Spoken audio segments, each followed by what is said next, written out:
इस कार्यक्रम के पुण्यार्चक हैं श्री सरदार मल, श्री प्रदीप, श्रीमती वीना, श्री राजीव, श्रीमती सरिता, आरव, निसर्ग जैन, भल्ला परिवार। जय जैन दर्शकों, मैं हूं शेफाली जैन और आप सभी का स्वागत है दशलक्षण महापर्व के मंगल अवसर पर आयोजित हुए श्रावक संस्कार शिविर की 10वीं कड़ी में।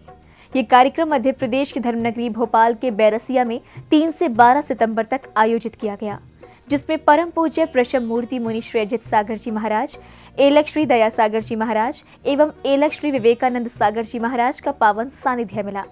कार्यक्रम की पावन श्रृंखला में आज हम आपके समक्ष लेकर आए हैं 6 सितंबर को मनाए गए दशलक्षण महापर्व के उत्तम शौच धर्म के भक्तिमय दृश्य। तो आइए दर्शकों, अविलंब आरंभ करते हैं संस्कार शिविर की 10वीं कड़ी यानी उत्तम शौच धर्म की पावन झलकियां। दशलक्षण महापर्व की पावन बेला पर मध्य प्रदेश की राजधानी भोपाल के बैरसिया में 3 से 12 सितंबर तक श्रावक संस्कार शिविर का आयोजन किया गया। यह कार्यक्रम संत शिरोमणि आचार्य श्री विद्यासागर जी महाराज के मंगल आशीर्वाद से उन्हीं के परम शिष्य परम पूज्य प्रशम मूर्ति मुनि श्री अजित सागर जी महाराज, एलक श्री दया सागर जी महाराज एवं एलक श्री विवेकानंद सागर जी महाराज के पावन सानिध्य में आयोजित हुआ। बैरसिया के जैन कॉलोनी स्थित श्री विद्यासागर संयम भवन में आयोजित हुए संस्कार शिविर में अनेक श्रद्धालुओं ने भाग लेकर आत्मोत्थान किया। 6 सितंबर को संस्कार शिविर का शुभारंभ प्रतिदिन की भांति श्री जी के नित्यमय अभिषेक पूजन के साथ हुआ।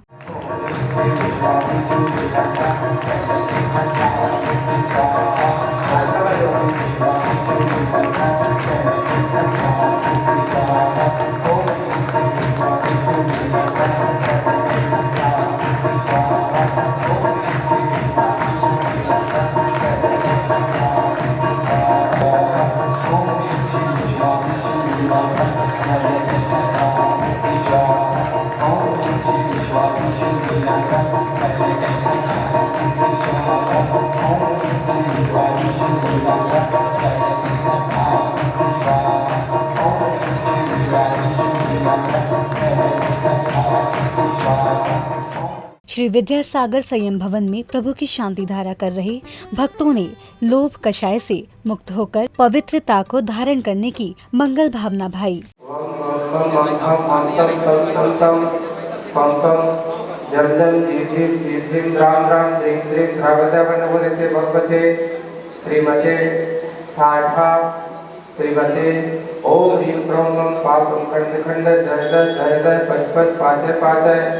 ओम नमो अरहंढम झीम सीम हंसम झंगम झह पह अह छम छिम झुम थे थै छौ छौ छम छह ह्रीं ह्रां ह्रीं ह्रूं ह्रीं ह्रों ह्रों ह्रं ह्रः ह्रां ह्रीं ह्रावदेव नवृते भगवते श्रीमते ठाठा अस्माकं परम। शांति धारा करने के बाद साधर्मी बंधुओं ने प्रभु पर छत्र चढ़ाकर उनकी सेवा में चंवर ढुराए और श्रीफल सहित अर्घ्य अर्पण किए।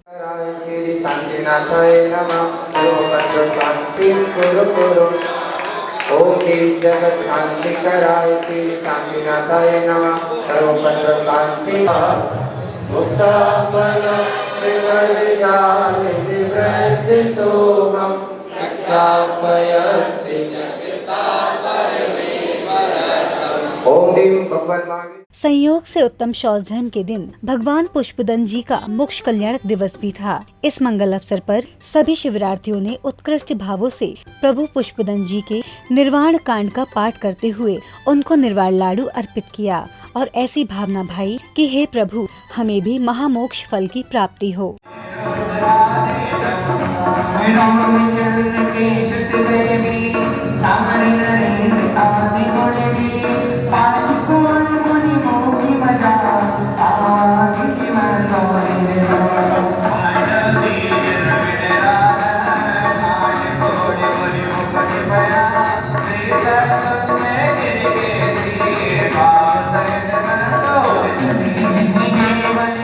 इसके बाद श्रद्धालुओं को परम पूज्य प्रशम मूर्ति मुनि श्री अजित सागर जी महाराज की अमृतमयी वाणी श्रवण करने का स्वर्णिम अवसर मिला। पूज्य गुरुवर ने उत्तम शौच धर्म के लिए सुचिता को आवश्यक बताया।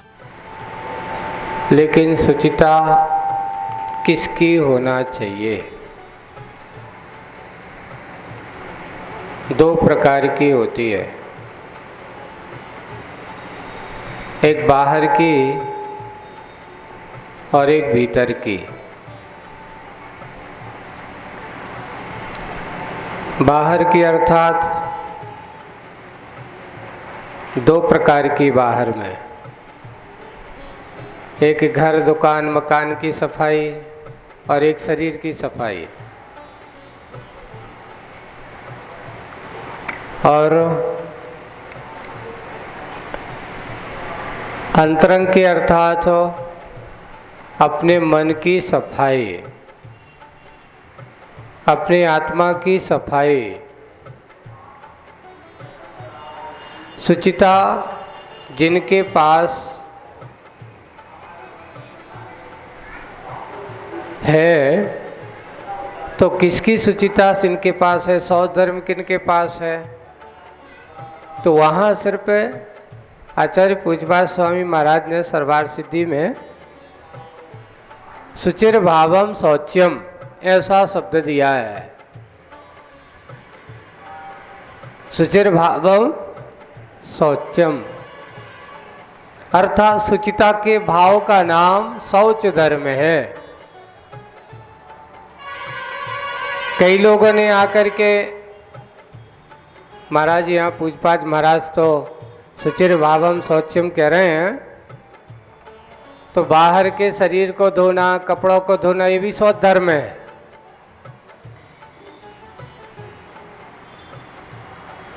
तो उन्होंने कहा पुद्गल को धोने वाला, जड़ की सेवा करने वाला, जड़ के भाव को अर्जित करने वाला शौच धर्म नहीं होता। शौच धर्म आत्मा की शुचिता की परिणति की ओर वाला भाव जिसमें हो, वो शौच धर्म होता है। अनात्मा की सेवा करना और आत्मा की सेवा करना, देखो अनात्मा को तुम कितना भी साफ सुथरा बनाना पर वो उसका स्वभाव है गंदा होना। उदाहरण दिया गया, मिट्टी की दीवार को धो, कोयले की धोने का प्रयास करो या कोयले को धोने का पुरुषार्थ करो। बताओ कोयला धो सफ़ेद हो सकता है? नहीं हो सकता। मिट्टी की दीवार को धोने से क्या वो साफ हो सकती है? नहीं हो सकती। क्यों नहीं हो सकती? कि जिसका स्वभाव ही गंदापन हो, जिनके स्वभाव में ही कालापन हो, अब अपन उसके स्वभाव के विपरीत जाकर के उसको सफ़ेद बनाने का, साफ बनाने का काम करें। मैं तो ये कहूँगा कि ऐसी दीवार को, ऐसे कोयले को तो अगर पूरे समुद्र के पानी से भी धोया जाए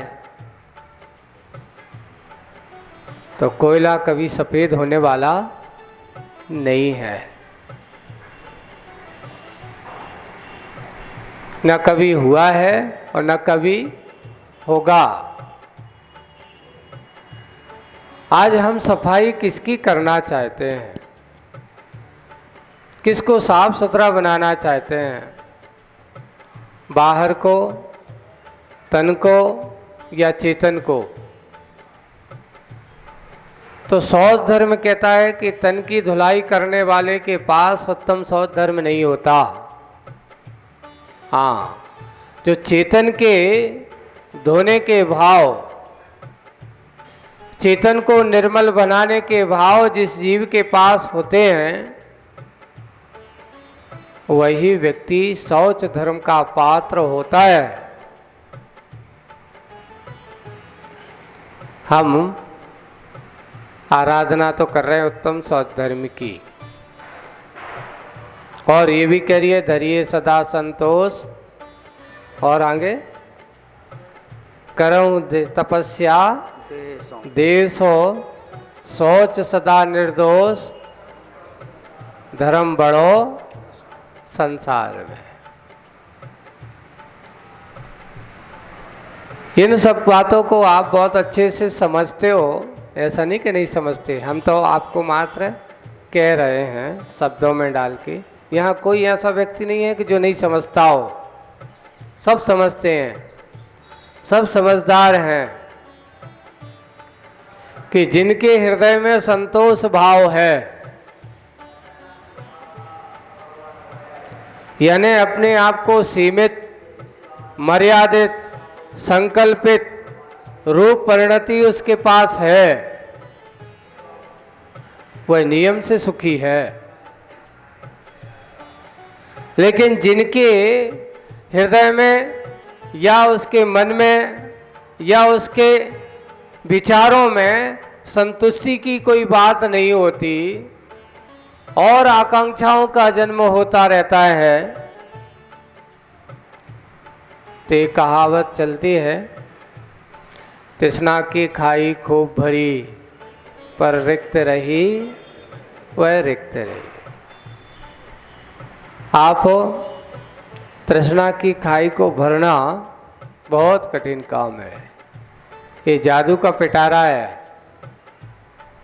तृष्णा, लोगों से पूछा जाता है ऐसी कौन सी चीज है जिसमें जो डालो सब कुछ समा जाता है। तो कहा गया कि तृष्णा की खाई इतनी बड़ी है, इतनी बड़ी है कि इसमें लोक क्या, तीनों लोकों की सारी संपत्ति भी डाल देना, सारा वैभव भी डाल देना, चक्रवर्ती के वह पूरे का पूरा कहना चाहिए 6 खंड का आधिपतित्व भी डाल देना, पर तृष्णा कहती है थोड़ा सा और। क्या करती है? और चाहिए। वो तो है सो है ही, उसको तो अपना बनाया जाता है। लोभी की दशा क्या होती है?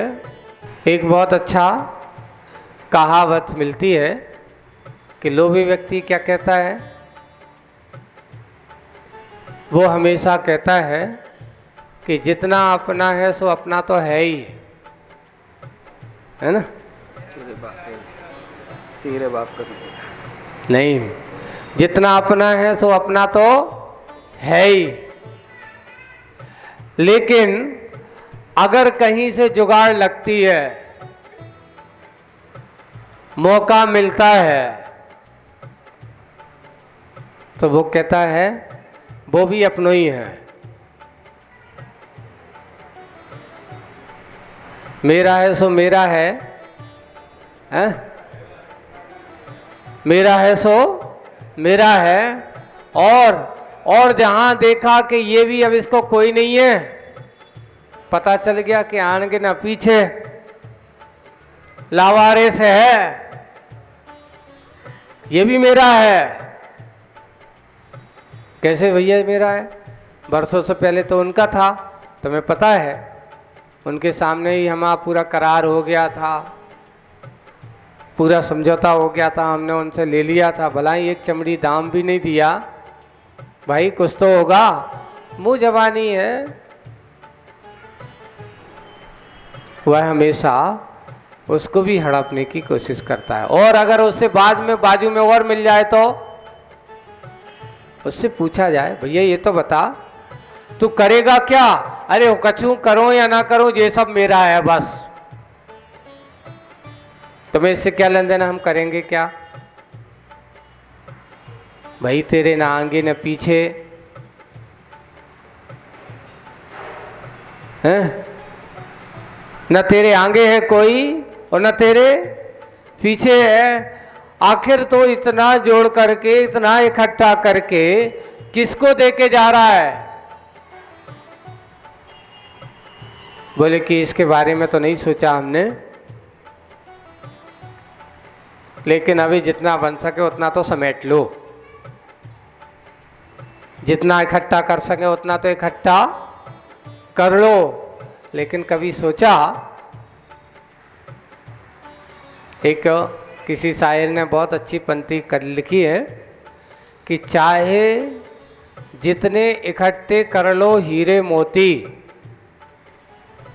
चाहे जितने इकट्ठे कर लो हीरे और मोती, मरते समय कफन में जेब नहीं होती। क्यों? लेके जाओ। आज तक कोई लेके नहीं जा पाया।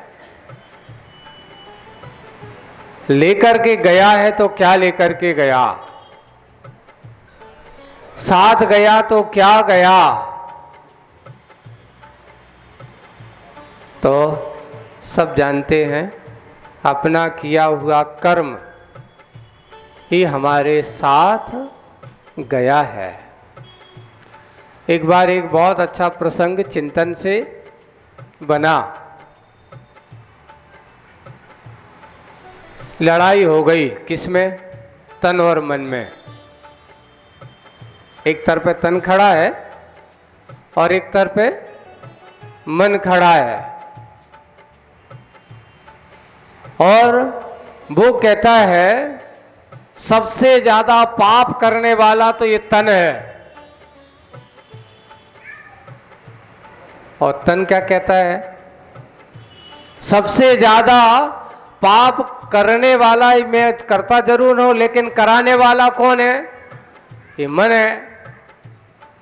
मन तन को दोषी देता है, तन मन को दोषी देता है। एक दूसरे को अपने अपने क्या दे रहे हैं? हेतु दे रहे हैं। जैसे एक वकील है, दो पक्ष वाले वकील खड़े हो जाते हैं, बीच में निर्णायक एक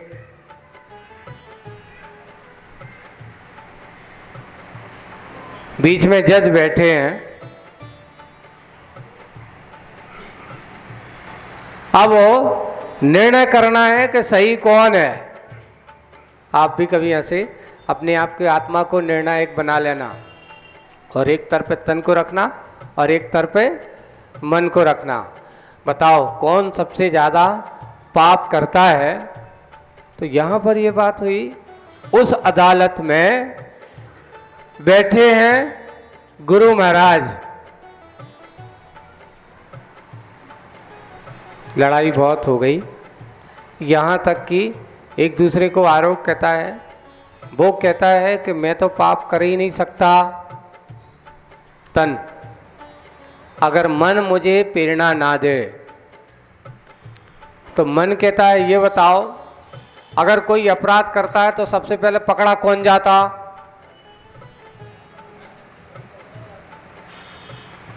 सामने सबूत लाओ। सबूत कौन है? सबूत अगर देखा जाए तो किसने किया? बोले किसने किया। तन कहता है ये बताओ, अगर ये मुझसे नहीं कहता तो मैं करता क्या?